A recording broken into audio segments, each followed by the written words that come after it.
This is Nick with Halo Inc. and today I'm going to demonstrate our Qwik Klamp over here.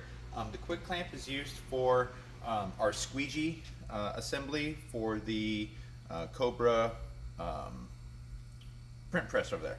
So what you're going to do, we have our squeegee here. So basically what we're going to do is we're going to take it apart so we can clean it, because ink will get down in these little grooves and you can get dye migration there and mixing colors and whatnot. So the bottom has this little groove.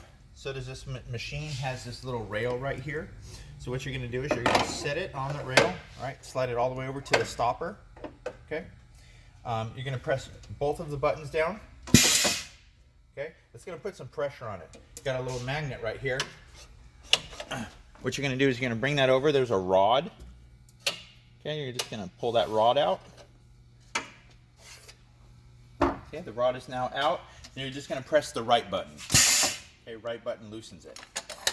Okay, you can take it out, pull that guy out, take these out, take them over your rinse out booth, clean these as well as your squeegee. Clean all those.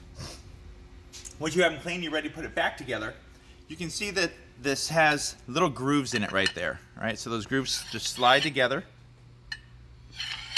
Okay, so we just slide it in.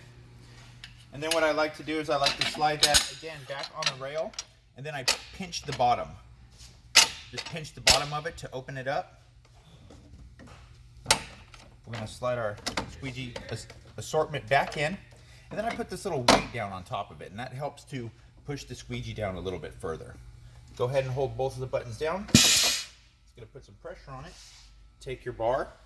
You want to slide that bar into the bottom hole down here.